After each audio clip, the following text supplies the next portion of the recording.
Hello friends, welcome to Chirag stock market. और आज का टॉपिक है कि कौन सी ये दो चीज़ें हैं जिसके बाद ही हमको इन्वेस्टमेंट करना चाहिए। इन्वेस्टमेंट से पहले दो चीज़ बहुत ही इम्पोर्टेंट है दोस्तों। पहली है इमरजेंसी फंड और दूसरा है हेल्थ इंश्योरेंस और लाइफ इंश्योरेंस। देखो, आप इमरजेंसी फंड कितना चाहिए, क्यों चाहिए, किस लिए चाहिए, वो मैं आगे आपको ये वीडियो में सब कुछ बताने वाला हूँ। उसके लिए आप ये वीडियो में जुड़े रहिए और चैनल को सब्सक्राइब, लाइक और शेयर करते रहिए। तो पहला है इमरजेंसी फ़ंड। इमरजेंसी फ़ंड कितना होना चाहिए? उसके लिए आपको आपकी मंथली एक्सपेंस पता होनी चाहिए कि आपकी मंथली एक्सपेंस कितनी है। एग्ज़ाम्पल के आप ले लें कि आपकी मंथली एक्सपेंस 20,000 है, तो 20,000 आपकी मंथली एक्सपेंस है, तो मिनिमम आपको 6 महीने का इमरजेंसी फ़ंड बैंक बैलेंस में होना चाहिए।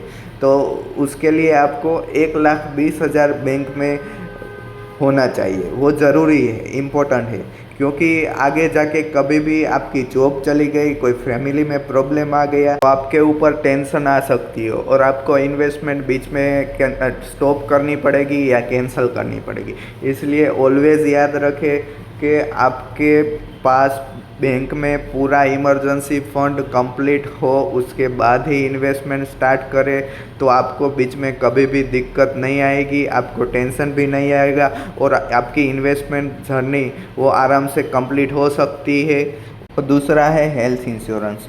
वो इसलिए इम्पोर्टेंट है क्योंकि फैमिली में सबसे ज़्यादा खर्चा हॉस्पिटल और मेडिसिन के बिल में ही होता है। और आगे जाके कभी भी कोई फैमिली के मेंबर को कभी ऑपरेशन का हो गया, कोई ऐसी मेडिकल कंडीशन आ गई, तो आपके पास इंश्योरेंस होगा तो आप उसका बिल है उससे पे कर सकते हैं। वरना फिर आपके जो इमरजेंसी फंड है उसमें से देना पड़ेगा और फिर आपको इन्वेस्टमेंट है वो आगे जाके स्टॉप करना पड़ेगा या कैंसिल करना पड़ेगा। और अगर आप फैमिली में अकेले ही पर्सन हो जो अर्न करती है और पूरी फैमिली आपके ऊपर ही है, तो आपको हेल्थ इंश्योरेंस और लाइफ इंश्योरेंस दोनों लेना चाहिए। क्योंकि आगे जाके कभी भी आपको कभी डेथ हुई या कोई भी प्रॉब्लम हुई, तो फिर आगे जाके आपके फैमिली के ऊपर बर्डन आ सकता है और फैमिली के ऊपर प्रेशर भी आ सकता है। उसके लिए आपको लाइफ इंश्योरेंस कंपलसरी लेना ज़रूरी है। हेल्थ इंश्योरेंस अगर आप 5 लाख का ले तो अराउंड 13,000 का आता है, और 10 लाख का ले तो 15 से 17,000 का आता है।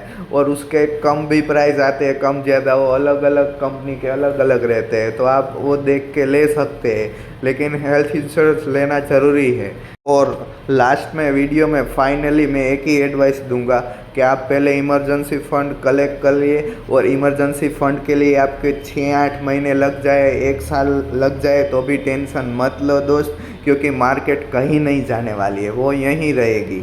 लेकिन आपका मेहनत का पैसा है वो बर्बाद नहीं होना चाहिए। इसलिए आप कभी भी जल्दबाजी नहीं करें कि जल्दी इन्वेस्टमेंट करें और जल्दी पैसे बन जाएंगे। ऐसा नहीं होता। वो मार्केट है, वो रहेगी, वो आपको प्रॉफिट देगी, लेकिन आपको पेशेंस और डिसिप्लिन के साथ इन्वेस्टमेंट करना है तो मार्केट आपको ज़रूर प्रॉफिट देगा और लॉस कम होगा आपका।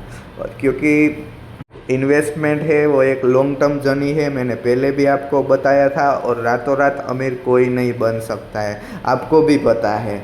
फिर आराम से इन्वेस्टमेंट करो और इन्वेस्टमेंट का मज़ा लो। दोस्तों, मेरी लास्ट एडवाइस यही है कि आपके पास इमरजेंसी फ़ंड और हेल्थ इंश्योरेंस हो, उसके बाद ही आप इन्वेस्टमेंट स्टार्ट करें, वरना फिर आपको बीच में कभी भी इन्वेस्टमेंट में प्रॉब्लम आ सकती है। इसलिए कभी भी ये दो चीज़ के पहले इन्वेस्टमेंट नहीं करें। और thank you so much for watching Chirag stock market analysis.